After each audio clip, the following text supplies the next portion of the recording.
اس پرفتن دور میں زیست کی جستجو میں وبا و قحط کے خوف میں مبتلا سیاسی، معاشی اور سماجی مسائل میں گھرے ہوئے پاکستانی اور مغرب و مشرق کے تہذیبی ٹکراؤ کے درمیان یہ پریشان حال مملکت خدا داد ان گنت وسائل کے باوجود مسائل میں گھری ہوئی۔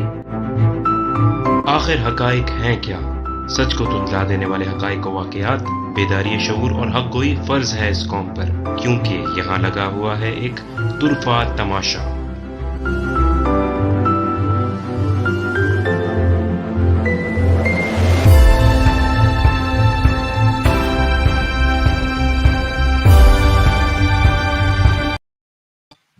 بسم اللہ الرحمن الرحیم۔ السلام علیکم، میرا نام ہے احمد جلیل، آپ دیکھ رہے ہیں طرفہ تماشا کی ایپیسوڈ نمبر 20۔ آج ہے جناب 11 اپریل 2021۔ امید کرتا ہوں ہم لوگ خیریت سے ہوں گے، ٹھیک ٹھاک ہوں گے، اپنی اپنی زندگی میں بہت کچھ اچھا کر رہے ہوں گے۔ پروگرام میں آگے بڑھنے سے پہلے ہم ویلکم کرنا چاہیں گے ہمارے شو کے انالسٹ سید سلمان شاہ کو اپنے شو میں۔ السلام علیکم سلمان بھائی، ویلکم ٹو دی شو۔ وعلیکم السلام، بہت بہت شکریہ۔ جی جناب، تو آج کے شو میں ہم بات کرنا چاہیں گے ملک کی سیاسی صورتحال کے اوپر، اور اسپیسیفکلی پی ٹی آئی کی صورتحال کے اوپر، کیونکہ کافی سارے معاملات چل رہے ہیں پی ٹی آئی کے حوالے سے، جس میں جو سب سے ٹاپ آف دا لسٹ ہے وہ ہے جناب جو جہانگیر ترین والا مسئلہ ہے۔ تو اس متعلق ہم تھوڑی سی بات کرنا چاہیں گے کہ جہانگیر ترین جو کہ جنہیں کہا جاتا ہے کہ وہ پولیٹکس کے جو ہے وہ گاڈ فادر ہیں، اور پی ٹی آئی کے لیے انہوں نے جو ہے نا وہ بہت کچھ کیا بھی، بہت محنت بھی کی۔ عمران خان کے جو ایک درینہ دوست ہیں اور ایک ساتھی ہیں، بہت زیادہ انہوں نے محنت کی عمران خان کو وزیر اعظم بنانے میں۔ لیکن مسئلہ کیا ہوا؟ مسئلہ یہ ہوا کہ ان کی شوگر ملز بھی ہیں، اور جہاں پر نواز شریف کا کیس لگا ہوا تھا وہاں پر جہانگیر خان ترین کا بھی کیس لگا ہوا تھا، اور جو چیف جسٹس ثاقب نثار صاحب تھے، جو پہلے چیف جسٹس تھے، لاسٹ چیف جسٹس، انہوں نے جو ہے ان کو بین کر دیا دوسری چیزوں کے اوپر، اور ان کو ڈسکوالیفائی ہونا پڑا۔ تو یہ سارا معاملہ کیا ہے؟ کیا صورتحال ایسی ہو گئی ہے کہ جو جہانگیر خان ترین اور عمران خان کو بظاہر ایک دوسرے کے سامنے لا کے کھڑا کر دیا ہے اس میڈیا نے؟ واقعی حقائق یہی ہیں یا پھر کچھ اور بات ہے؟ ہم جاننا چاہیں گے سلمان بھائی۔ سلمان بھائی تھوڑی سی روشنی ڈالیے گا اس میں۔ جی جی احمد، یہ اس ویک کی جو پاکستان کی جو انٹرنل پالیٹکس ہے اس کی سب سے بڑی جو ہے وہ بریک تھرو ہے بیسیکلی، اور ہم کہیں خبر ہے کہ جہانگیر ترین صاحب، جنہوں کہتے ہیں کہ وہ عمران خان صاحب کی جو پوری جرنی ہے پولیٹیکل، اس میں ان کا نہایت ہی اہم کردار ہے، اور جگہ جگہ انہوں نے عمران خان صاحب کو جو ہے وہ پریکٹیکلی جو ہے وہ سولوشنس پرووائڈ کیے ہیں پولیٹیکلی، کیونکہ عمران خان صاحب کنونشنل پولیٹیشین تو ہے نہیں، تو وہ اپنی ایک جو ہے ویژن کے ساتھ آئے تھے، اور اس کو پھر پاکستانی پالیٹکس میں اسٹیپ بائی اسٹیپ اس کو جو ہے وہ مینیور کرنا اور لے کے چلنا، یہ جہانگیر ترین صاحب کا جو ہے اہم کردار ہے عمران خان صاحب کی پولیٹیکل کیریئر میں۔ اس سے آپ ڈینائی نہیں کر سکتے، اس سے کوئی ڈینائی نہیں کر سکتا، یہ عمران خان صاحب کو بھی پتہ ہے۔ اسی لیے جو یہ پورا ایپیسوڈ ہوا ہے تو عمران خان صاحب کو جو رنج ہیں اور جو ان کو تکلیف ہے وہ یہ ہے کہ ان کا بہت قریبی ساتھی جو ہے وہ اس طریقے کی سچویشن میں 7 مہینے سے وہ تقریباً لندن میں تھے، بالکل خاموشی تھی، کچھ نہیں ہوا، اچانک سے پھر جو ہے وہ ایک ضیافت ہوتی ہے جس پر وہ پی ٹی آئی کے ایم این اے اور ایم پی ایز آتے ہیں، اور پھر ایک کھلبلی بچ جاتی ہے، اور جہانگیر ترین صاحب کا بیان آتا ہے کہ جب جیل گیا تو بہت سارے جو ہے وہ راز افشا کر چکا، اور اس طریقے کی بات۔ تھوڑا سا ہمیں ایسے بیک گراؤنڈ سمجھنا پڑے گا۔ جب عمران خان صاحب نے ٹوٹل جو ہے وہ یہ آپ کو پتہ ہی ہے کہ مافیاز کے خلاف ہاتھ ڈالنا شروع کیا، تو ظاہر سی بات ہے کہ اس میں اب کچھ جو ہے پی ٹی آئی کے لوگ بھی انوالو ہیں، اور پی ٹی آئی کے اندر کے لوگ بھی جو ہے وہ اس گریٹر مافیاز کا حصہ ہیں، جو کہ ماضی میں مینیپولیٹ کرتی رہی ہیں پرائزز کو، اشیاء خردنوش کی، اور اس کے علاوہ بھی بہت ساری چیزیں، آپ ایئر لائن سے لے کے جو ہے وہ نیچے تک آ جائیں، بہت ساری چیزوں میں بہت سارے لوگ انوالو ہیں۔ ابھی بھی اسٹل ہم کہتے آئے ہیں اپنے پروگراموں کے توسط سے کہ عمران خان صاحب کی کابینہ میں بھی اور مشیروں میں بھی اور آس پاس کے حلقوں میں بھی کچھ ایسے لوگ موجود ہیں جو کہ سسپیشیس ہیں، اور ان کے خلاف جو ہے وہ باقاعدہ ان بایاز کارروائی ہونی چاہیے۔ یہ بات ہم دہراتے رہے ہیں ایوری ناؤ اینڈ دین، اور پھر ہم دہرا رہے ہیں۔ جہانگیر ترین صاحب کا جو کیس ہے، ٹھیک ہے، جہانگیر ترین صاحب کا جو شکوہ ہے پہلے آپ وہ سمجھ لیں عمران خان صاحب سے، وہ یہ کہتے ہیں کہ ٹھیک ہے آپ نے شوگر کے سلسلے میں جو ہے وہ کیس چلا، اور یہ سب کچھ، اگر آپ کو احتساب کرنا ہے، اکاؤنٹیبلٹی کرنی ہے، تو اکراس دا بورڈ کریں، سب کو پکڑیں۔ یہ نہیں کہ آپ کے ہی دور میں آپ کا ہی قریب ترین آدمی پہ ہاتھ ڈالا جائے اور جو باقی مافیاز ہیں جن کو پورا پاکستان جانتا ہے کہ یہ انوالو ہے ایک عرصے سے نہیں ڈیکیڈ سے مینیپولیشنس میں پرائسز کی، وہ وہیں بیٹھے رہیں اور ان کو جو ہے وہ کنسیشن دی جا رہی ہوں کس لیے کہ کوئی گورنمنٹ نہ گر جائے، اور ان کو کنسیشن دی جا رہی ہو کہ پی ڈی اے یہ جو پی ڈی ایم ہے اس کو جو ہے اس کے اندر تلالے ڈالنے کی ایوز ان کو جو ہے وہ کنسیشن دی جائے۔ میرا اشارہ سیدھا سیدھا ہے کلیئر، آپ کو پتہ ہی ہے شوگر مافیا میں اور کون لوگ شامل ہیں، زرداری صاحب اور ان کے ریلیٹڈ لوگ ہیں۔ تو پی ڈی ایم گرانے کے لیے انہوں نے کردار ادا کیا، لیکن اس کے سلسلے میں ان کو اس طرح کی کنسیشن دینی چاہیے۔ جہانگیر صاحب کا یہ شکوہ۔ اس کے علاوہ اعظم خان صاحب جو ہیں پی ٹی آئی میں، ان سے ان کی پرسنل کانفلکٹ بھی ہے، بہت ساری پولیس اہلکاروں کی تعیناتی پہ ان کا آپس میں ایک رنجش تھی جہانگیر ترین صاحب کی ان سے، اعظم خان صاحب سے، اور بھی انٹرنل معاملات ہیں جس میں شاہ محمود قریشی صاحب سے بھی بولا جاتا ہے کہ ان کی جو ہے وہ کوئی اچھی طریقے سے نہیں بنتی۔ تو یہ ہم کافی عرصہ پہلے سے یہ اشارہ کرتے آئے کہ پی ٹی آئی کے اندر بھی انٹرا پارٹی بھی جو ہے نا وہ کافی آپس میں لوگوں کی رنجشیں ہیں، اور خاص طور پہ جب پنجاب کی آپ بات کرتے ہیں نا تو پنجاب کے سی ایم کے لیے جو کینڈیڈیٹس تھے نا ان میں جہانگیر ترین صاحب کا نام بھی آتا تھا، جہانگیر ترین صاحب کا نام آتا تھا، علیم خان صاحب کا نام آتا تھا، اور شاہ محمود قریشی صاحب کا بھی آتا تھا کہ ان کے آپس میں کانفلکٹ ہے اور یہ چاہتے ہیں کہ پنجاب گورنر پنجاب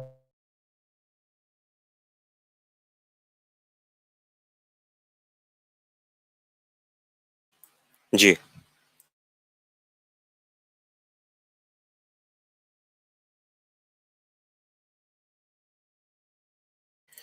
آئی تھنک ہمارا رابطہ جو ہے وہ منقطع ہوا ہے اس وقت سلمان بھائی سے، اور وہ بتا رہے تھے ظاہر ہے پی ٹی آئی اور جو جہانگیر خان ترین اور جو عمران خان کے معاملات ہیں جو کانفلکٹ ہیں اس حوالے سے وہ گفتگو کر رہے تھے، تو ان دا مین وائل جیسے ہی ہمارا ان سے رابطہ بحال ہوتا ہے ہم آپ سے بات کرواتے ہیں جناب۔ تو طرفہ تماشا کے متعلق آپ کو پتہ چلیں آج ہماری ایپیسوڈ 20 ہے، اور پچھلے جو 20 ایپیسوڈ یعنی 19 ایپیسوڈ جو ہیں آج، کیونکہ 20 ایپیسوڈ پچھلے 19 ایپیسوڈ کے اندر ہم تواتر سے بتاتے چلے آئے ہیں پاکستان کے انٹرنل معاملات کے متعلق، پاکستان کے ایکسٹرنل معاملات کے متعلق، جیو پولیٹکس کے اوپر ہم نے بات کی، ہم نے بک ریویوز آپ کے سامنے پیش کیے، اور ان تمام تر جو چیزیں ہوتی ہیں اس کے پیچھے بہت زیادہ ریسرچ، بہت زیادہ چیزیں شامل ہوتی ہیں، ہم پورا ہوم ورک کرتے ہیں، اس کے بعد پھر آپ کے سامنے چیزیں لے کر آتے ہیں۔ تو اس حوالے سے آپ کا فیڈ بیک بھی ہمیں ملتا رہتا ہے، تھینک یو سو مچ جو لوگ سراہتے ہیں، جو لوگ اپنا فیڈ بیک دیتے ہیں، جو لوگ تنقید بھی کرتے ہیں لیکن تنقید برائے اصلاح ہوتی ہے، وہ تنقید برائے تنقید نہیں ہوتی۔ تو ان تمام لوگوں کا بہت بہت شکریہ، اور ہماری کوشش یہی رہے گی آنے والے وقتوں میں بھی کہ ہم جو ہے وہ اپنے اس اسٹینڈرڈ کو، اس معیار کو نہ صرف یہ کہ برقرار رکھیں بلکہ اس کو مزید بہتر کر سکیں وقتاً فوقتاً، اور اس میں آپ کی جو فیڈ بیک ہے، آپ کی مدد ہے، آپ کی جو جسے کہتے ہیں کہ سپورٹ ہے، وہ شامل حال رہنا چاہیے تاکہ ہم جو ہے وہ بہتر سے بہتر کر سکیں۔ جی جناب، تو آج کیونکہ ظاہر ہے آج پروگرام ہمارا رمضان سے پہلے لاسٹ پروگرام ہے، رمضان آپ کو پتہ ہے کہ انشاءاللہ اب اس ویک سے اسٹارٹ ہو جائے گا رمضان کا مہینہ، بابرکت مہینہ، اور اللہ تعالیٰ اس بابرکت مہینے کی جو توسط سے ہمیں اللہ پاک بہت ہی زیادہ اللہ تعالیٰ برکتیں کا نزول فرمائے ہمارے ملک کے اوپر، کیونکہ صورتحال بہت زیادہ خراب ہوتی ہوئی دکھ رہی ہیں ہمیں۔ تو ہماری کوشش یہی ہوگی کہ انشاءاللہ اس پروگرام کے اینڈ پہ آپ کے لیے ہم ایک اناؤنسمنٹ بھی کرنے والے ہیں، تو اس کے لیے آپ اسٹے ٹیون رہیں تاکہ ہم اس اناؤنسمنٹ کے متعلق آپ کو بتا سکیں، اور ہماری کوشش ہوگی کہ ہم سلمان بھائی سے دوبارہ سے کنیکٹ کر سکیں۔ جی سلمان بھائی۔ جی we are sorry کہ we got disconnected because of the glitches we have had۔ تو میں یہ کہہ رہا تھا کہ جہانگیر ترین صاحب جو ہے وہ اس وجہ سے بھی جو ہے ان کو پرابلم ہے کہ اعظم خان صاحب کے ساتھ بھی ان کے پرسنل کانفلکٹ ہو گئے تھے، اور اگر اس گریٹر کانٹیکس میں دیکھیں تو جو سی ایم پنجاب کا معاملہ تھا تو وہ کسی حد تک انٹرسٹڈ تھے سی ایم پنجاب بننے میں، ان کے ساتھ جو تھے علیم خان صاحب بھی تھے، وہ بھی نائل ہوئے، یہ بھی نائل ہوئے ووٹ کے کیسز کے چکر میں، اور شاہ محمود قریشی صاحب اسٹیٹ جو ہے وہ فارن منسٹر ہیں، اپنے جو ہے وہ فرائض کی انجامدہی کر رہے ہیں، آپ کو بتائیے۔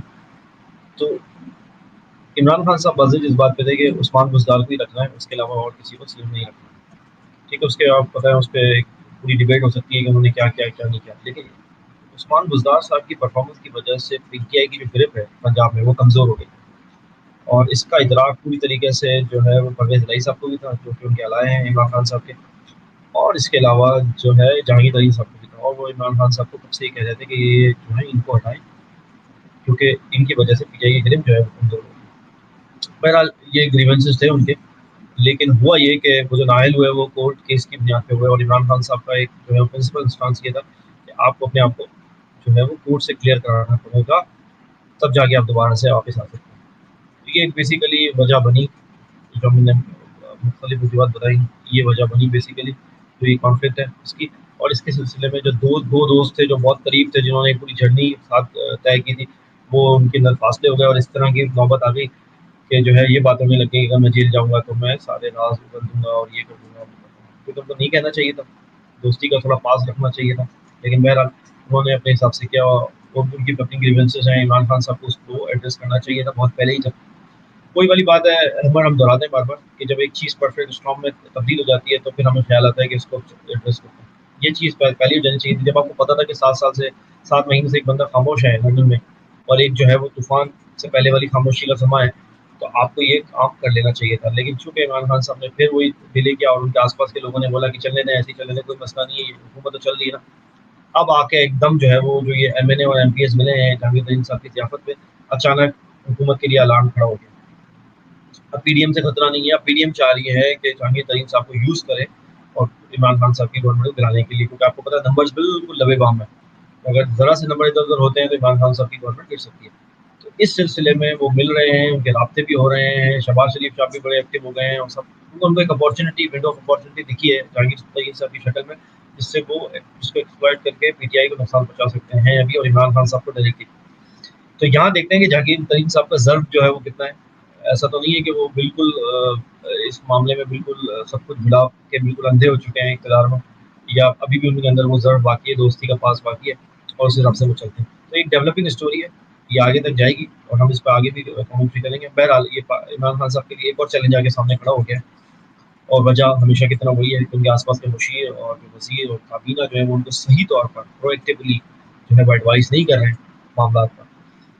بسائڈ جو انفلیشن کا معاملہ چل رہا ہے وہ ایسا کیسا چل رہا ہے. اس ہفتے کو ڈیولپمنٹ ہوئی ہے، شیخ رشید صاحب کو اسٹیبلشمنٹ کے تھرو جو ہے اسٹیبلشمنٹ نے شیخ رشید صاحب کے تھرو جو ہے عمران خان صاحب کو پیغام پہنچایا کہ آپ مہنگائی پہ کنٹرول کریں، یہ سول پرابلم ہے، اس کو آپ پوری طریقے سے توجہ دیں، ورنہ جو ہے الیکٹرل ڈیفیٹ جو ہے اگلے الیکشن میں وہ سامنے کھڑی ہوئی ہے، دیوار پہ لکھی ہوئی ہے.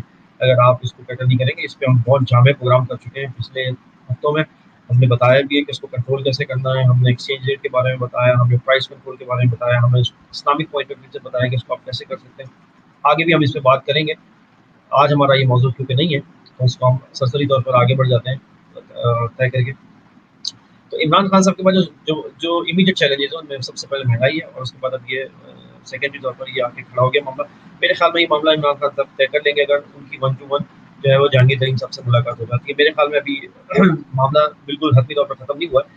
میرے خیال میں نیگوسیشن کی ابھی ایک جو ہے وہ ونڈو کھلی ہے، اور میرے خیال میں کچھ لوگ پیچھے پڑ کے یہ کام کرا دیں گے. لیکن عمران خان صاحب کو وہی والی بات ہے، عمران خان صاحب کابینہ میں بہت برہم بھی ہوئے ہیں ایک ذرائع کے مطابق، اور انہوں نے کہا ہے کہ انفلیشن کیوں کنٹرول نہیں ہو رہی تم سے، مہنگائی کیوں تم سے کنٹرول نہیں ہو رہی، جو کہ اور رمضان سر پہ کھڑا ہے. آپ کو پتہ ہے رمضان میں ویسے بھی ایک مصنوعی مہنگائی جو ہے وہ نچلے طبقے تک جو ہے وہ آ جاتی ہے، اور ایون ایک ٹھیلے والا اور دکان والا بھی وہ اپنے سیلف سرونگ پرائسز جو ہے وہ ڈسپلے کر دیتا ہے اور کہتا ہے کہ بس مجھے. رمضان کے لیے تو سلمان بھائی ہمیشہ ہم نے دیکھا ہے کہ پوری دنیا کے اندر جو ہے مسلمانوں کے لیے الگ الگ جسے کہنا چاہیے کہ آفرز ہوتی ہیں، پیکیجز آتے ہیں، اور مسلمانوں کے لیے اسپیسیفک، کیونکہ آپ دوسری دنیا کے ممالک میں بھی رہے ہیں، میرا بھی اتفاق ہوا ہے، تو ہم نے تو ہمیشہ یہی دیکھا ہے کہ ہر جگہ پر جو ہے وہ مسلمانوں کے لیے بڑی سہولت کی جاتی ہے.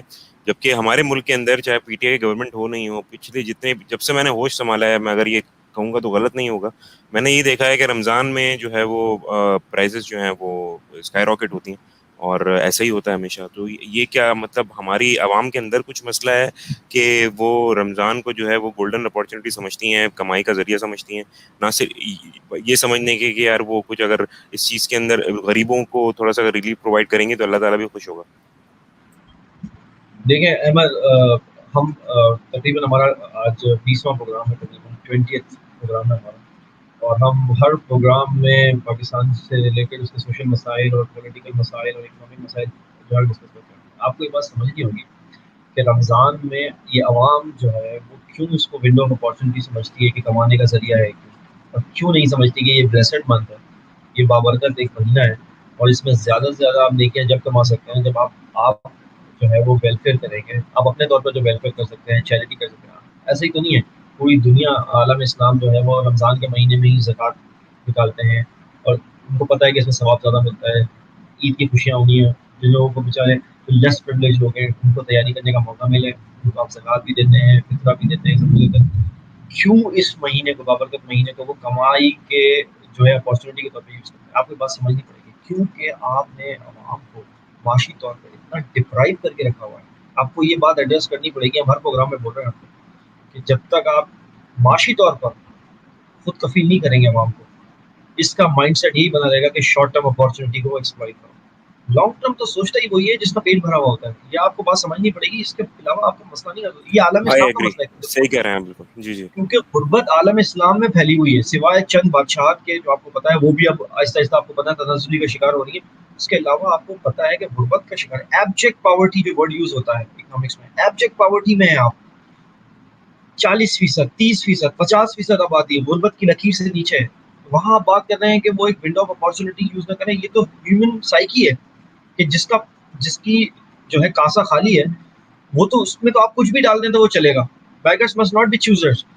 تو وہاں پر وہ ایک ونڈو آف اپارچونیٹی دیکھتے ہیں، اور وہاں پر جیسے ہی ان کو لگتا ہے کہ ایک چیز جو ہے وہ ڈبل قیمتوں میں بک سکتی ہے اور عوام کو لینے کیونکہ رمضان ہے، اس میں فروٹ کھانے یا فلاں جو چیزیں جو اشیاء پردنوش کی اور چیزیں جو ہم نے رمضان سے اسپیسیفک کر دی ہیں، ان کو پتہ ہے کہ اس چیز کے پرائس بڑھا کے ہم کما سکتے ہیں.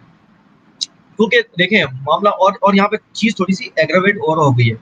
جی جو کانٹیکس بنا ہوا ہے نا لاک ڈاؤن کا، اور آپ نے ویکینڈس میں نہیں کھولنا، اور آپ کے وہاں 5 دن ہے کمانے کے، 5 دن میں بھی صرف آپ 8 بجے تک آپ کا، اس میں تو آپ دیکھیں گے یہ یہاں پر فلڈ آنے والا ہے انفلیشن کا، اگر اس کو اینٹیسپیٹ نہیں کیا. چند دن رہ گئے ہیں، مجھے نہیں پتا جو ہے وفاقی کابینہ کی اس میں کیا تیاری ہے، صوبائی حکومتوں کی اس میں کیا تیاری ہے پرائس کنٹرول کے حوالے سے، یا کم سے کم وہ بیریئر اور آبسٹیکل ہٹا دیں جو ڈائریکٹ ڈیمانڈ اینڈ سپلائی جو ہوتی ہے گڈس کی، جس کی وجہ سے پرائس خود بخود مارکیٹ طے کرتی ہے. اس کے درمیان جو بیریئر، وہ جو مڈل مین ہے، وہ جو آبسٹیکلز ہیں وہ ہٹا دیں تاکہ ایک فری فال جو ہے ڈیمانڈ اینڈ سپلائی رہے، تاکہ اسٹیبل رہیں پرائسز، اور انشور کریں کہ سپلائی شارٹ نہ ہو.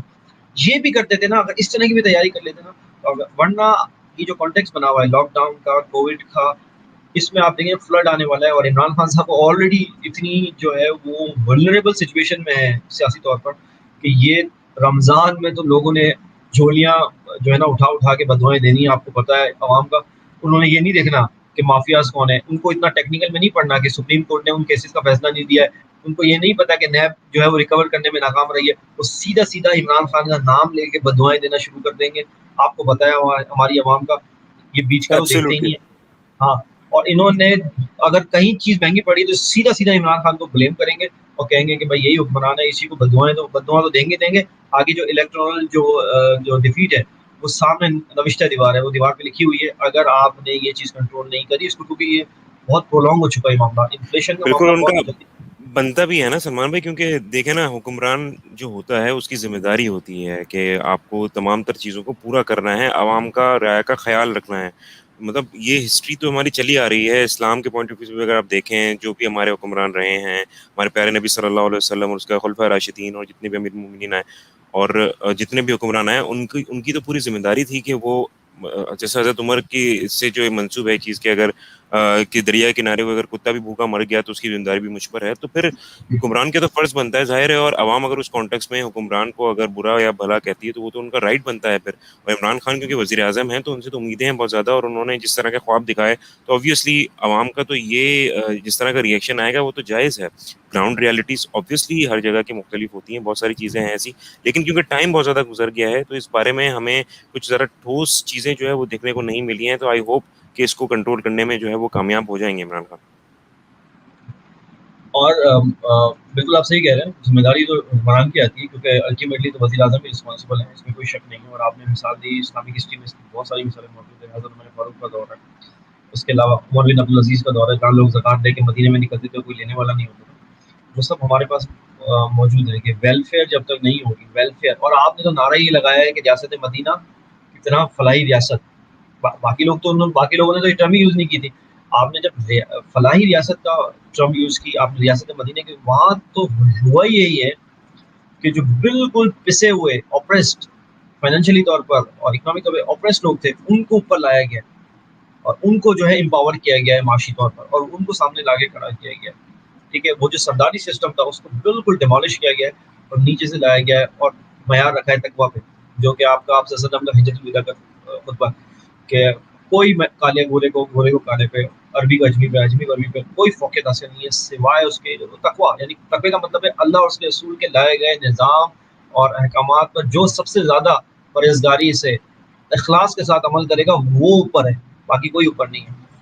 اور حضرت ابو بکر صدیق رضی اللہ عنہ آپ جو وہ خلیفہ بنتے ہیں تو آپ پہلا خطبہ آپ سن لیں, آپ پریشان اور حیران گھومیں گے اس کے بعد کہ حکمرانوں کے لیے انہوں نے اسٹینڈرڈ کیا سیٹ کیا. اور انہوں نے وہ جب خلیفہ بنے, میں آپ کو ایک چھوٹا سا واقعہ کوٹ کرتا ہوں کیونکہ آپ نے یہاں اس طرف نشاندہی کی. انہوں نے حضرت ابو بکر صدیق رضی اللہ عنہ نے فرمایا کہ جاؤ جب وہ خلیفہ بنے جاؤ مدینہ میں ایک سروے کراؤ کہ منیمم ویج کیا ہے مدینہ میں, مطلب کم سے کم اجرت کیا مل رہی ہے. اور جب سروے کرایا گیا مدینہ میں تو وہ جو اجرت لے کے آیا کہ بھائی یہ منیمم اجرت مل رہی ہے مارکیٹ میں, انہوں نے کہا کہ بیت المال سے میرا اتنا ہی وظیفہ مقرر کر دو. سبحان اللہ. ایوریج کی بات نہیں کر رہا میں میکسیمم کی بات نہیں کر رہا, میں بول رہا ہوں منیمم ویج, کم سے کم اجرت. انہوں نے وہی اپنی طے کرائی, اسے کہتے ہیں خلیفہ اور حکمران. اور وہ اپنے ٹائم پہ ویل آف اور امیر آدمیوں میں قریش کے گنے جاتے تھے. ٹھیک ہے, لیکن جب وہ خلیفہ بنے ذمہ داری ان پہ پڑی ہے, انہوں نے اپنی جو مقرر کی اجرت وہ منیمم ویج کی. یہ ہوتا ہے اسٹینڈرڈ اور یہ ہوتا ہے وہ دبدبا اور کریکٹر جس سے آپ حکمرانی کرتے ہو. آپ کا کوئی پن پوائنٹ نہیں کر سکتا, آپ کی جلال ایسا ہوتا ہے, آپ کا روحانی جلال ایسا ہوتا ہے, آپ کا کردار ایسا ہوتا ہے کہ آپ کو کوئی پن پوائنٹ نہیں کر سکتا. مثالیں موجود ہیں اور یہ وہ لوگ ہیں جن کی مثال ہم نے نہیں دی. گاندھی اپنی جو ہے کانگریس کو خطاب کرتے ہوئے کہتا ہے, نہرو کے بارے میں آتا ہے وہ خطاب کرتے ہوئے کہتا ہے اپنے حکمرانوں کو کہ میں تمہیں جو ہے ہندو مت سے کوئی مثال نہیں دے سکتا کیونکہ بہت سارے لوگ وہ سمجھتے ہیں کہ وہ فکشنل کریکٹر تھے, میں تمہیں اس مثال ابو بکر اور عمر کی دوں گا. انہوں نے پریکٹیکلی کر کے دکھایا ہے یہ. اب مجھے بتائیں, جب آپ کے دشمن آپ کے لوگوں کی مثالیں دینا شروع کر دیں کہ اس طرح حکمرانی کرنا جس طرح ابو بکر اور عمر نے کیا, اور ان کا کمبائن نام شیخین ہے ہسٹری میں, ان کو شیخین کہتے تھے, کمبائن نام جو تھا ان کا, ان کو دونوں کے لیے یوز تھا. اس طرح کی انہوں نے حکمرانی کی ہے اور یہ ہمارے پاس جو ہے وہ ہونے چاہیے کیونکہ خلفۂ راشدین ان کو کہتے ہی اسی لیے. بہت سارے لوگوں کو پتہ ہی نہیں ہے راشدین کا مطلب کیا ہے. راشدین کا مطلب یہ ہوتا ہے رائٹلی گائیڈڈ.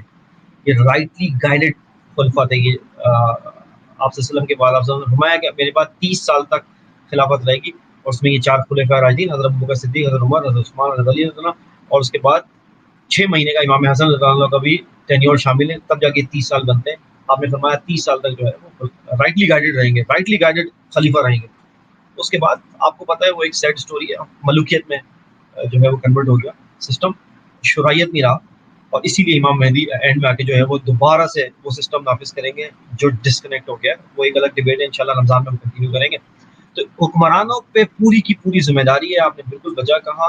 اور عمران خان پر اسی لیے بار بار تنقید ہو رہی ہے کہ آپ سے پوچھا جائے گا, الیکٹورل ڈیفیٹ تو ہوگی, لیکن آپ نے جو بلند و بالا دعوے کیے ہوئے ویلفیئر اسٹیٹ کے, ریاست مدینہ کے, آپ سے ہوگا. اگر آپ سے نہیں ہو رہا, آپ ایکسپرٹس کو بلائیں, خود ڈائریکٹ ایڈریس کریں, کابینہ کو بیچ میں سے بالکل آپ جو ہے وہ ڈیلیئر کریں, ڈائریکٹ ایکسپرٹس کو بلائیں بھائی یہ ہے, اور پھر کابینہ کو بلائیں, بولے بھائی یہ ایکسپرٹ کہہ رہے ہیں میں یہ کرنا چاہ رہا ہوں, ختم. یہ سب ہو جانا چاہیے تھا رمضان سے پہلے. رمضان آپ کو پتا ہے فلڈ ویسے ہی آتا ہے انفلیشن کا, مہنگائی کا, اس سے پہلے سب کچھ کر لینا چاہیے تھا. لیٹس سی کیا کرتے ہیں عمران خان صاحب. لگتا تو یہ کہ بہت سیریس ہیں, اور شیخ رشید صاحب نے بھی ریاستی اداروں کی طرف سے ان کو پیغام پہنچا دیا. اب لیٹس سی دیکھتے ہیں کہ کس حد تک ان کو جو ہے وہ یہ ایڈوائز جو ہے وہ انہوں نے لی ہے, اور اس پہ عمل درآمد کریں گے انشاءاللہ. دیکھتے ہیں, ہوپ فور دا بیسٹ.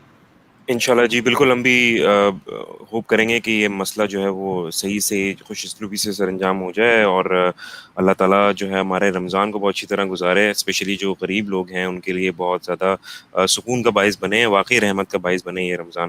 تو جناب تھوڑا سا موو کریں گے ہم انٹرنیشنل پالیٹکس کی جانب, اور ظاہر ہے اس میں پاکستان کا بھی ایک کردار اب ہے, اور آنے والے وقتوں میں بہت زیادہ بڑھنے والا ہے وہ کردار.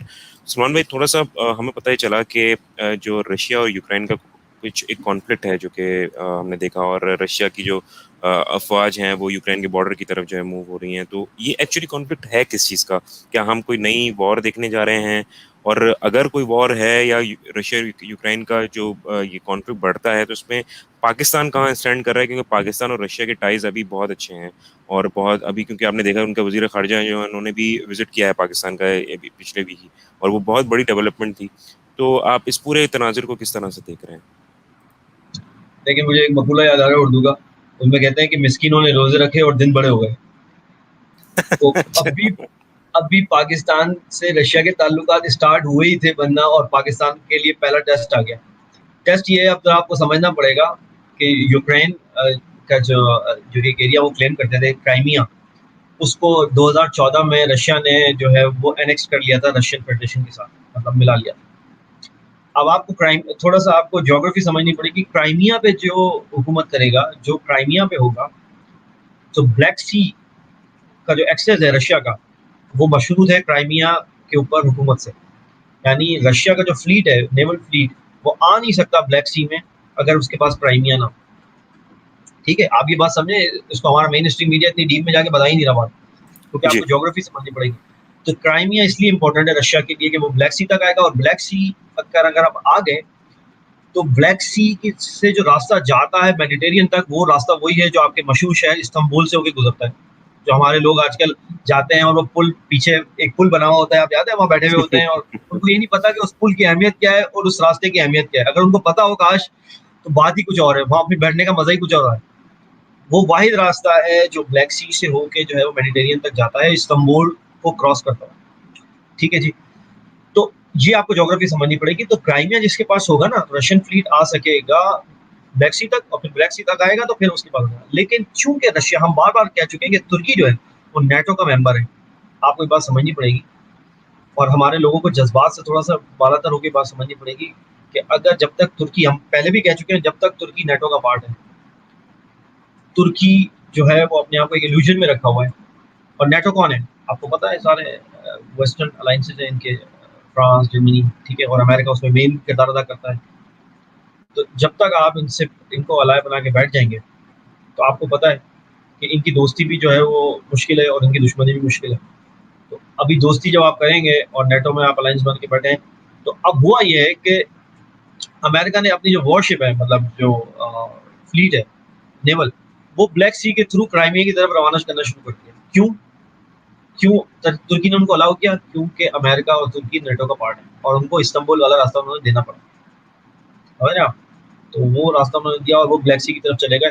اور اب جب رشیا نے دیکھا کہ اس کے بیک یارڈ میں یہ ایکٹیویٹی ہو رہی ہے، اور جب رشیا نے دیکھا یہ سب کچھ ہو رہا ہے اس کے بیک یارڈ میں، اب آپ جسٹ لائک یہ ایگزامپل سنیں کہ اگر Russian flat golf of Mexico چلا جائے،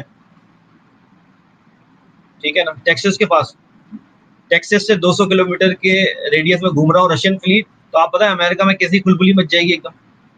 بالکل امریکہ تو ایسی اس کو جی. الاؤ ہی نہیں کرتا. تو جب رشیا کے ساتھ ہوتا ہے تو وہ کہتے ہیں نہیں، یہ تو ہمیں تو آنے دو، لیکن آپ نہیں آنا. تو یہ بیسیکلی رشیا کے ساتھ انفیئر ہو رہا ہے. اور پاکستان کا ٹیسٹ اس لیے میں بول رہا ہوں کہ ابھی نئے پاکستان کے تعلقات بنے تھے، اور پاکستان کو اب چوز کرنی پڑے گی سائڈ کہ وہ ترکی کے ساتھ کھڑا ہوا ہے یا رشیا کے ساتھ کھڑا ہوا ہے.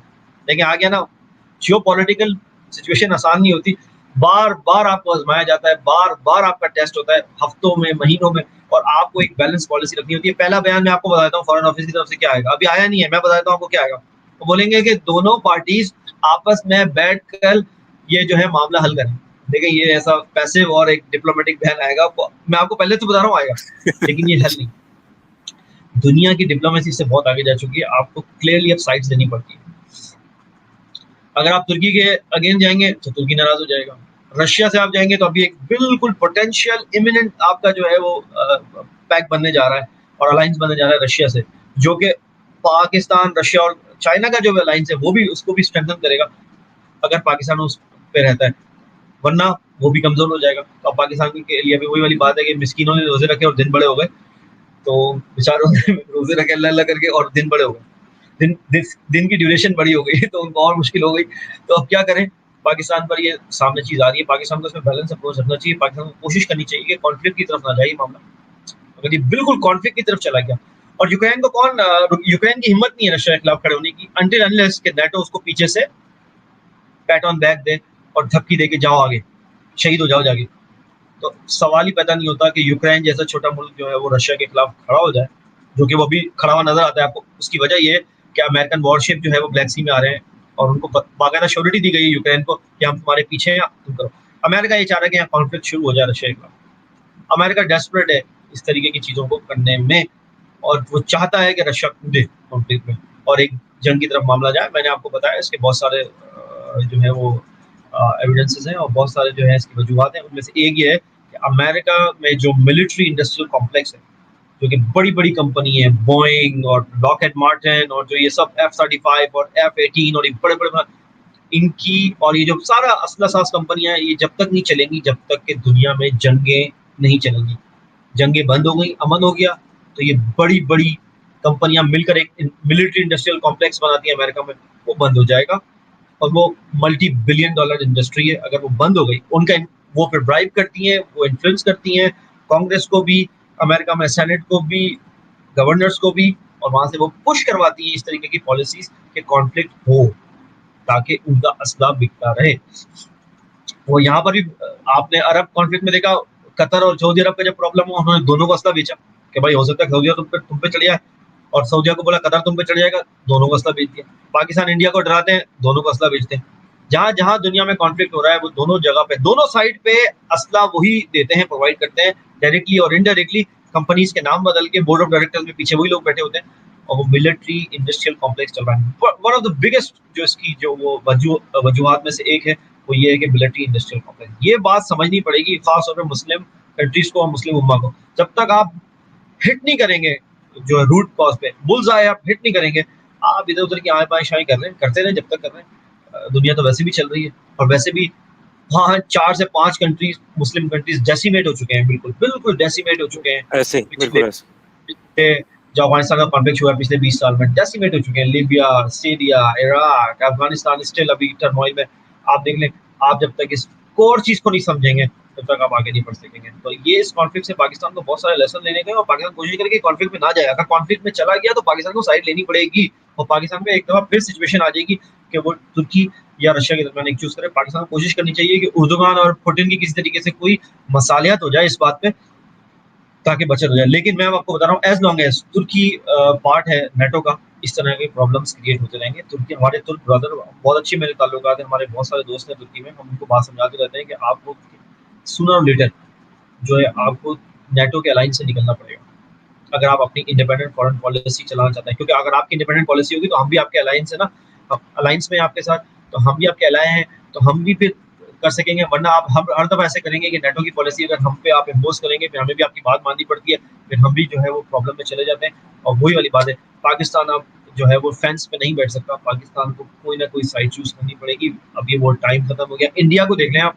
انڈیا نے ایک عرصے تک یہ پالیسی رکھی فینس پہ بیٹھنے والی, اب ان کو چوز کرنی پڑ گئی یہ سائڈ امریکہ کی, اور رشیا کو وہ ناراض کر کے بیٹھے ہوئے ہیں, سب کو پتا ہے. ابھی جو وزیر خارجہ ہیں رشیا کے, وہ ان کی بہت اچھی کوئی ملاقات نہیں ہوئی انڈیا میں. پاکستان جو آیا ہوں بڑی گرم جوشی سے ملے اور سارا سب کچھ ہوا. تو یہی والی بات ہے, کل کے جو آپ کے دوست ہوتے ہیں وہ جو ہے وہ آج دشمن ہو جاتے ہیں, اور آج کے جو دشمن ہوتے ہیں وہ کل دوست ہوتے ہیں. کل 80s میں پاکستان ایٹیز میں پاکستان سوویت یونین کے خلاف لڑ رہا تھا, اور اب پاکستان اور رشیا کے خلاف جو ہے پاکستان رشیا کے ساتھ جو ہے وہ دوستی کے ہاتھ بڑھایا ہے, اور آگے معاملات بڑھ رہے ہیں. لیکن ہیونگ سیڈ دیٹ, آپ کو پتہ ہی ہے کہ پاکستان کو اب چوائسیز میک کرنی ہے, اور اس میں یہ نہیں چلے گا. فارن آفس تو آپ کا ایک وائٹ ایلیفنٹ ہے, میں آپ کو پہلے ہی بتاتا رہا ہوں, اس نے وہی بیان دینا ہے کہ آپ بیٹھ کے حل کر لیں. ان کو ایسا لگتا ہے کہ ہر چیز جو ہے نا وہ ایک ٹیبل اور کرسی سے حل ہو جاتی ہے. ان کو یہ نہیں پتا کہ دنیا جو ہے وہ بہت ایگریسو ڈپلومیسی کی طرف چلی گئی ہے, بہت پرو ایکٹیو اور ایگریسو ڈپلومیسی. آپ دیکھ رہے ہیں وزیر خارجہ کے بیان دیکھتے ہیں آپ کیسے آتے ہیں, آپ ایران کے دیکھ لیں, آپ رشیا کے دیکھ لیں, آپ چائنا کے دیکھ لیں, ایگریسو.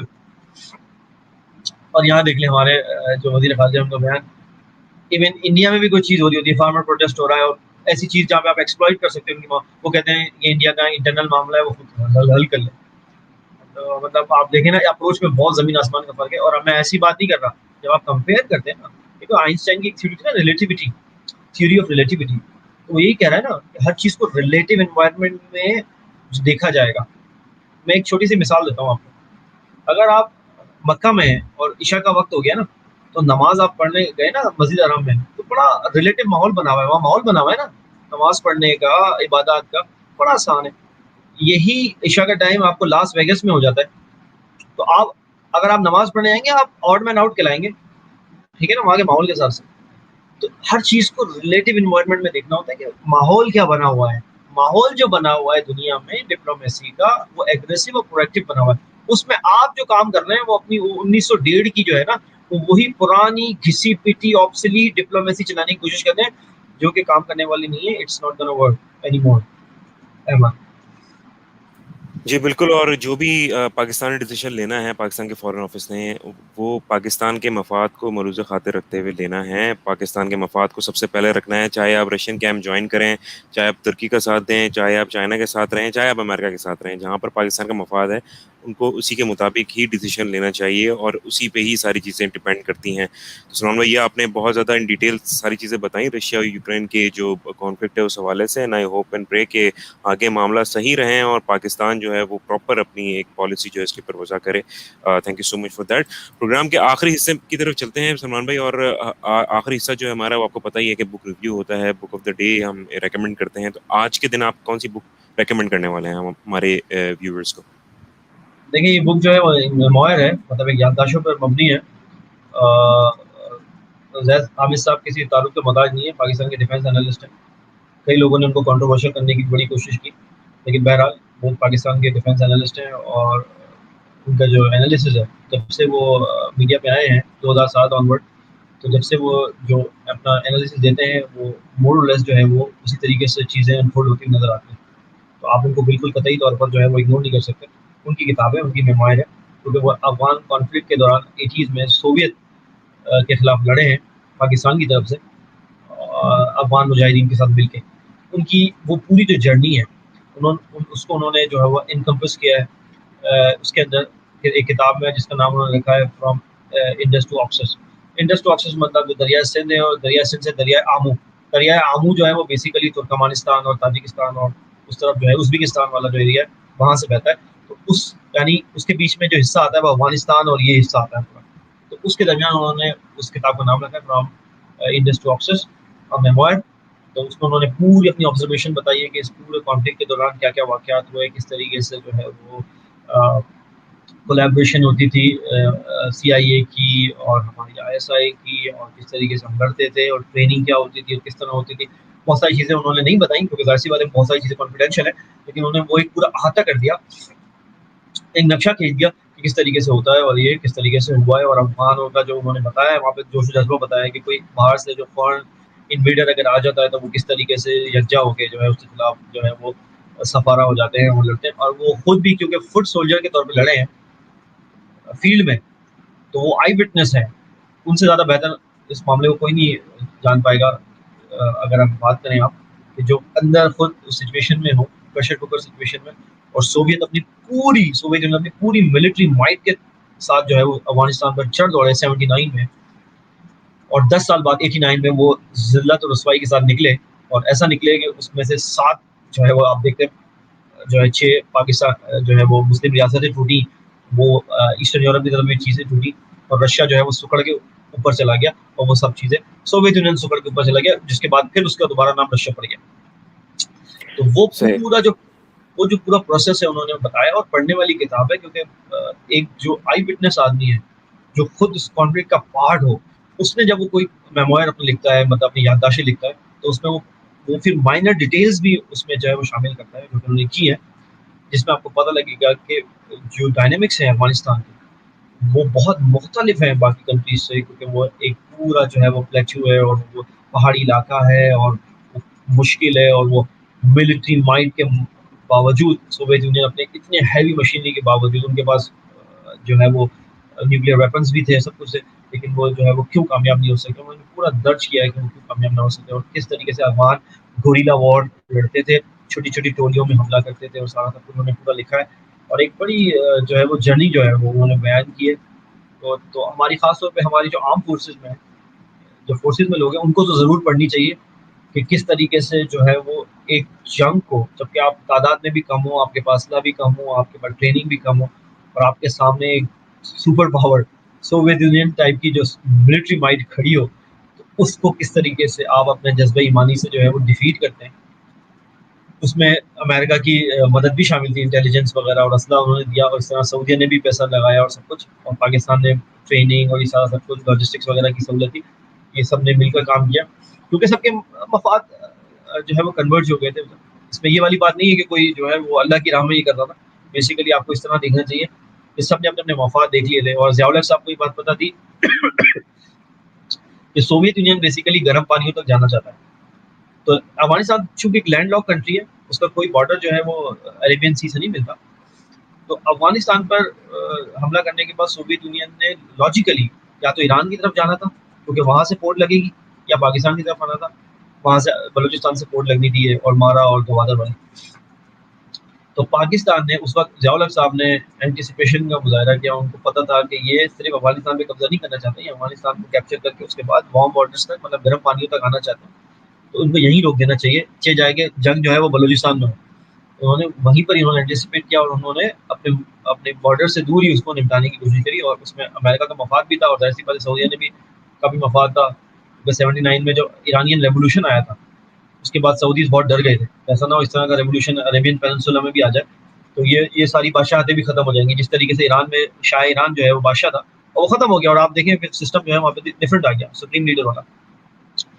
تو یہ چاہتے تھے, ورنہ آپ کے بلوچستان میں آپ کے جو ہے وہ ہو رہا ہوتا ہے کانفلکٹ نا 79-80 میں. تو ضیاء الحق صاحب نے جو ہے وہ اسمارٹنیس کا مظاہرہ کیا اور انہوں نے وہیں تک محدود کیا اس کو. اور چونکہ سیدھا سیدھا یہ کنکلوژن, یہ فورگون کنکلوژن اس لیے بن رہا تھا کیونکہ ایران سے ان کے تعلقات اچھے تھے اس وقت سوویت یونین کے. تو انہوں نے ایران پہ تو قبضہ کرنا نہیں تھا, انہوں نے آنا آپ کی طرف بھی تھا, پوری انٹیلیجنس موجود تھی ہمارے پاس. تو پاکستان نے ایک اچھا کام کیا اور وہ ظاہر سی بات ہے پرویکٹیولی پورے کانشیسنیس کے ساتھ کہ بھائی یہ ادھر آئے گا اس سے پہلے اس کو وہیں روکو. تو ان سب کے جو ہے وہ انٹرسٹ کنورٹ کر کے انہوں نے وہ پورا ڈیٹیل سے بتایا ہے, اور جو ہے وہ کتاب میں ضیاء الحق صاحب کی بھی تعریف کی ہے انہوں نے.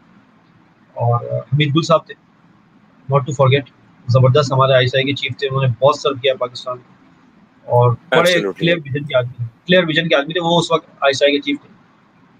تو انہوں نے کس طریقے سے یہ دنیا کی سپر پاور کو جو کہ فل ملٹری مائٹ کے ساتھ ہو کس طریقے سے ڈیفیٹ کیا منیمم ریسورسز کے ساتھ. اور ضیاء الحق صاحب کا یہ آپ ان کو کریڈٹ ہمیشہ دیں گے, انہوں نے جدید اسلحہ امریکہ سے بھی لیا, اور اس کے بعد جو ہے جب انہوں نے بولا کہ اب افغان وار ختم ہو گیا اب ہمیں واپس دے دیں, تو انہوں نے ایک اوجلی کیمپ کا واقعہ کرایا اور اس میں سارا جو ہے نا ایک دھماکہ کروا دیا بڑا سا. انہوں نے بولا کہ بھائی یہاں پہ تھا تمہارا سارا سامان ادھر پڑا ہوا تھا اڑ گیا.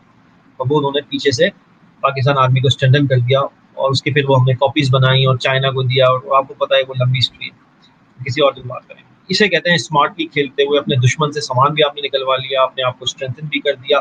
جو ایک بالکل تھریٹ آ گیا تھا آپ کے سر پر سوویت یونین جو کہ انویڈ کرنے جا رہا تھا آپ کو, اس کو بھی آپ نے ڈیفیٹ کر دیا. اسے کہتے ہیں اسمارٹنیس, یعنی آپ نے اپنے ایک دشمن کو ساتھ ملایا دوسرے دشمن کو ہرانے کے لیے, اور جب وہ کانفلکٹ ختم ہو گیا تو اس دشمن نے جب بولا کہ بھائی واپس دو ہمارا سامان, بھائی اوجڑی کیمپ کا واقعہ ہو گیا, یہ ختم ہو گیا سب. اسے کہتے ہیں اسمارٹنس. ضیاء الحق صاحب کا ایک انٹرویو بھی مشہور ہے یوٹیوب پہ, آپ دیکھ سکتے ہیں, جس میں ایک امریکن صحافی ان سے بات کر رہے ہیں تو انہوں نے آخر میں یہ بات کی ہے کہ آپ کو کیا لگتا ہے کہ پاکستانی قوم کیسی ہے. انہوں نے پاکستانی قوم بہت انٹیلیجنٹ اور اسمارٹ ہے. انہوں نے یہ بات انہوں نے اپنے انٹرویو میں بھی کہی ہے, یوٹیوب پہ موجود ہے اس زمانے میں. تو اس طریقے کے دماغ والے لوگ آپ کو چاہیے, اور آپ کے پاس ہیں, آپ ان کو یوٹیلائز کریں, لیکن ان کا کوئی ویژن ہونا چاہیے پاکستان کی ویلفیئر, پاکستان کے لیے. اور انہوں نے 10 کوششیں کی ضیاء الحق صاحب کو کرپٹ ثابت کرنے کے لیے فائنینشلی, لیکن وہ ثابت نہیں کر سکے. اور آخر میں جب سی آئی اور موساد کو لگا کہ یہ خطرہ بنتے جا رہے ہیں ہمارے لیے, تو آخر میں انہوں نے ان کو اپنا ایمبیسیڈر بٹھا کے اسی جہاز میں اور آم کی پیٹیوں میں وہ بم رکھ کے اڑوا دیا. تو خیر مسلمانوں کو تو یہ بلیو ہے کہ شہید جو ہے وہ کبھی نہیں مرتا, اور بالکل ایسے زندگی کا شعور نہیں ہے جو قرآن نے کہا. تو بس انہوں نے اپنا پارٹ ادا کر دیا. اسی لیے ہم ہمیشہ کہتے ہیں کہ آپ کے پاس جو پارٹ ہے آپ اپنا پارٹ ادا کریں, یہ آپ کی اننگز ہے. آپ فل پیڈز آن کر کے کرس پہ کھڑے ہو کے, میں کرکٹ کی انالوجی یوز کر رہا ہوں, آپ پیڈز آن کر کے کرس پہ کھڑے ہوئے اور پیس پہ کھڑے ہو کے آپ بول رہے ہیں پویلین کی طرف اشارہ کر کے یار وہ بندے نے اچھا کام کیا تھا, اس بندے نے اچھا کھیلا تھا. نہیں, یہ نہیں چلے گا. اب آپ کریز پہ کھڑے ہیں, اب آپ ریڈی ہیں فیس کرنے کے لیے بالر کو, اب آپ کی باری ہے پرفارم کرنے کی. خدا کے واسطے اگر کوئی عمل ہے دفتر میں تو پیش کریں, جس طرح اقبال نے کہا ہے کہ اب تمہاری باری ہے عمل کی, عمل سے زندگی بنتی ہے جنت بھی جہنم بھی, یہ خاکی اپنی فطرت میں نہ نوری ہے نہ ناری ہے. مطلب یہ ڈیفالٹ میں نہ جنت میں جا رہا ہے نہ دوزخ میں جا رہا ہے, ڈیفالٹ میں کوئی نہیں لگا ہوا, جیسا عمل کرے گا اس سمت میں جائے گا ہی. تو اقبال کے اس شعر پہ ہم اس کو وائنڈ اپ کرتے ہیں اس ریویو کو. اور ہیونگ سیڈ دیٹ آپ اناؤنسمنٹ کریں گے رمضان کے حوالے سے, آپ کریں گے اناؤنسمنٹ جو کہ ہم اسلامک ایسکیٹولوجی پہ کرنے جا رہے ہیں اگلے 4 بالکل آپ پروگرام. کریں سلمان بھائی, آپ کریں, بالکل آپ کریں. جیسے کہ ہم نے ویورس کو بتاتے چلے جا رہے ہیں رمضان کے حساب سے, ہم رمضان میں اسلامک ایسکیٹولوجی میں انشاءاللہ علم الآخر الزمان, اسلامک ایسکیٹولوجی کا مطلب یعنی آخر الزمان کا جو علم ہے اس کے اوپر ہم انشاءاللہ جو ہے وہ تفصیل سے بات کریں گے کہ کس طریقے سے جو سیٹنک اور دجالی قوتیں انہوں نے اپنا معاشی، سیاسی اور سماجی نظام ہم پر مسلط کیا ہوا ہے، اور کیا ویز ہیں کہ ہم ان سے باہر نکل سکتے ہیں، اور کیا ہمیں کرنا چاہیے، کیا صرف ہمیں جو ہمیں بتایا گیا ہے ہمارے نارمل مولوی ملا کی طرف سے کہ آپ جمعے کے دن سورہ کہف پڑھ لو دجالی فتنے سے محفوظ رہو گے، تو کیا وہ ورک کرے گا؟ کیا ہمیں اس کا مطلب نہیں سمجھنا؟ کیا ہمیں نہیں بتانا کہ سورہ کہف میں اللہ میاں نے ہمیں بتایا کیا ہے؟ جو بتایا ہے اس کو پریکٹیکلی امپلیمنٹ کیسے کرنا ہے؟ یا میں آپ کو ہنٹ دے کے جا رہا ہوں، آپ یہاں سے سٹارٹ کریں گے ہم بات سورہ کہف سے، اور پھر ہم آگے تک جائیں گے اور احادیث اور اوتھینٹک احادیث اور سارا قرآن کو ہم چیزیں کوٹ کرتے رہیں گے، اور ہمیں انشاءاللہ ہم کوشش کریں گے کہ اگلے پروگرام میں ہم اسکرین پہ بھی وہ فلیش کر سکیں یہ چیزیں احادیث وغیرہ، کیونکہ ہم نریٹ نہیں کر پائیں گے اتنی تفصیل سے، تو ہم یہ سب کچھ کریں گے۔ اور ہماری کوشش یہ ہوگی کہ رمضان کی 4 پروگراموں میں ہم تفصیل سے بیان کریں کہ جو مسلم امہ کو اس دجالی اور سیٹنک دور میں، اور خاص طور پہ مسلم امہ کو اور لارجر طور پہ ہیومینٹی کو، پوری انسانیت کو، جو چیلنجز دجالی اور شیطانی قوتوں کی طرف سے دیے گئے ہیں ان کا حل کیا ہے، اور ان کو کیسے سمجھنا ہے، اور ان کے خلاف کیسے برسر جو ہے ایک ان کے خلاف کس طریقے سے جو ہے اسٹرگل کرنی ہے، یہ ہم انشاءاللہ کے ساتھ ہم آپ کو بتائیں گے۔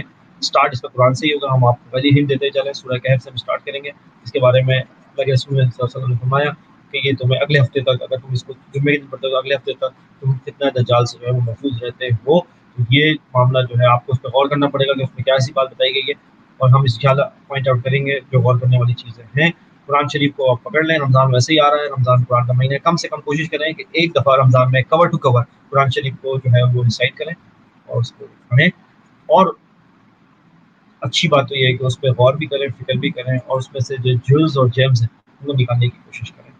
احمد، بہت شکریہ سلمان بھائی، اور اپنے ویورز کو ہم بتاتے چلیں کہ انشاءاللہ یہ جو رمضان کے اندر ہمارا سلسلہ ہوگا اس کی ہم اسکیجول جو ہے وہ ضرور آپ کے ساتھ شیئر کر دیں گے پیج پر بھی، اور انشاءاللہ ہماری کوشش ہوگی کہ جس حد تک ہم قرآن و حدیث کی روشنی میں آپ تک تمام تر انفارمیشن پہنچا سکیں ہم پہنچائیں، اور آپ کا ہمیں اس میں سپورٹ بھی چاہیے ہوگا کہ آپ وہ تمام تر چیزیں آگے بھی کنوے کریں، سو دیٹ کہ ہم جتنا آپ زیادہ اس نیکی میں شامل ہوں گے ظاہر اتنا زیادہ آپ کو ثواب ملے گا اور آپ آگے پہنچا سکیں گے ان تمام تر چیزوں کو۔ تو جناب آج ایپیسوڈ نمبر 20 تھی، اور جانے سے پہلے ہم یہی بتائیں گے کہ بک ریویو کے ساتھ ساتھ آپ نے قرآن پاک کو ہمیشہ فالو کرنا ہے۔ ہمیشہ ہم یہ بات کہتے ہیں کہ قرآن پاک جو ہے وہ پرائمری ہے، سب چیزیں اسی میں ہی ہیں، اور ہم جو ایک سپلیمنٹری جو چیزیں آپ کو بتاتے رہتے ہیں وہ تو آپ پڑھیں ہی پڑھیں، لیکن قرآن پاک کو ضرور پڑھیں۔ ہم جس طرح سلمان بھائی نے کہا کہ اب رمضان آ رہے ہیں تو آپ کے پاس بہت اچھا چانس ہے کہ آپ قرآن پاک کو نہ صرف یہ کہ پورا کمپلیٹ کر سکتے ہیں بلکہ اس کو سمجھنے کی بھی کوشش کر سکتے ہیں، اور اس کو جتنا سمجھنے کی کوشش کریں گے، اس کو امپلیمنٹ کریں گے اپنی زندگی میں، اتنا ہی آپ کا بھی فائدہ ہے، اور آپ کے ساتھ لوگوں کا فائدہ ہے، آپ کے معاشرے کا فائدہ ہے، اور آپ کے ملک کا فائدہ ہے۔ جناب اپنا بہت زیادہ خیال رکھیں۔ This is Ahmed Jalil along side with Syed Salman Shah signing off from ترفش تماشاز ایپیسوڈ 20۔ بہت خیال رکھیے گا۔ پاکستان پائندہ باد۔